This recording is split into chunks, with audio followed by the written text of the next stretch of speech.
Cette vidéo a pour but de vous introduire la notion de fonction dérivée, le concept de dérivée. Alors là, la fonction dérivée d'une fonction de départ, qu'on appelle souvent f, c'est une autre fonction, qu'on note généralement f', et cette nouvelle fonction, elle va décrire comment la pente de f varie. Alors qu'est-ce que c'est la pente de f? Et c'est bien là le but de cette vidéo. Vous indiquer, vous permettre de vous représenter ce qu'est la pente de la fonction f. Eh bien, la valeur de cette pente, ça donne en fait la vitesse de variation des f de x par rapport au x. Quand x évolue, quand x varie, les f de x changent aussi. Mais à quelle vitesse? Dans quel rapport par rapport à l'augmentation de x? Dans quelle proportion? C'est ça qu'on veut savoir, c'est ça l'indication que va donner le nombre dérivé. La vitesse de variation des f de x par rapport à x à un certain moment donné. Alors sur une courbe, qu'est-ce que ça donne? Ici, j'ai représenté la courbe d'une fonction qui est manifestement croissante. Donc par exemple ici, on voit que quand x vaut 0,21, f de x vaut 0,51, et quand x va varier, les f de x vont varier aussi. Mais à quelle vitesse vont-ils varier? Quelle sensibilité vont-ils avoir au déplacement de x?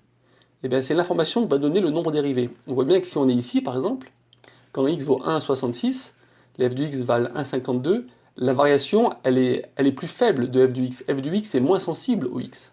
Donc le nombre dérivé donne cette indication. Donc sur ce logiciel, on peut faire apparaître la valeur de la dérivée. Donc ici, la dérivée vaut 2,14. Ça veut dire que quand x va augmenter, par exemple, de 1, et bien les f de x à ce moment-là vont augmenter de 2,14. Si x augmente de 1 dixième, les f de x vont augmenter de 2,14 dixièmes.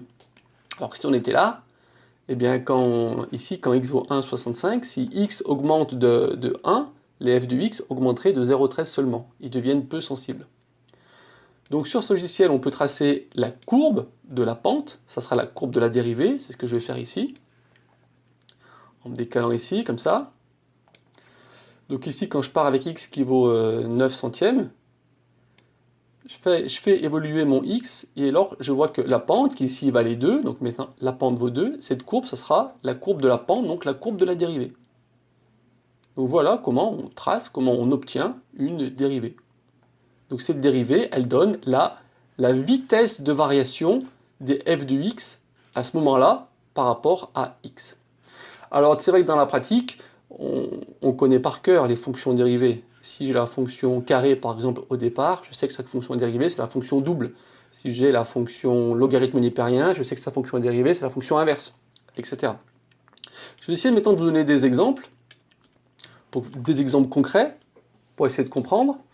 Donc si la courbe que j'avais au départ, c'était la courbe qui donne, par exemple, la distance parcourue par un objet que vous avez jeté, une balle, un caillou. Eh bien, f de x représente la distance parcourue et x le temps. Eh bien ici, la dérivée, ça représente la sensibilité de la distance par rapport au temps, c'est-à-dire la vitesse finalement.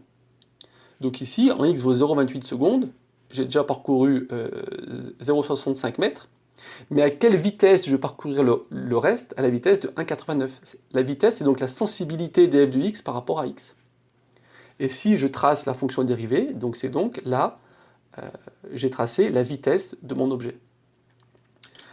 Un autre exemple, si je remplis ma baignoire, par exemple, avec de l'eau, donc ici, au départ, j'avais 0 m3, 0 litre, puis au fur et à mesure, la quantité d'eau augmente. Mais elle augmente à quelle vitesse? Quelle est la sensibilité des f de x par rapport à x? Donner cette information, c'est en fait donner le débit du robinet. Donc ici, à 0,5 secondes, le débit sera de 1,3 m3 par seconde. Donc je sais à quelle vitesse ça va varier, finalement. Donc ici, la courbe de la dérivée, c'est donc la courbe du débit. Et si je n'avais que cette fonction-ci, est-ce que je pourrais revenir à la fonction de départ? Ben oui, sous condition d'avoir un point de départ. Si j'ai une condition initiale, avec cette fonction dérivée, je pourrais revenir à ma fonction de départ. Dernier exemple que je voulais vous donner, c'est par exemple, vous branchez votre grille-pain, il va consommer de l'énergie. Il va consommer de l'énergie, mais à quelle vitesse?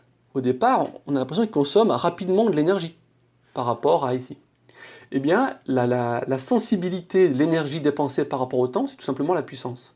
Donc la courbe de la dérivée, en fait, c'est la courbe de la puissance. Voilà, en espérant que je vous ai aidé.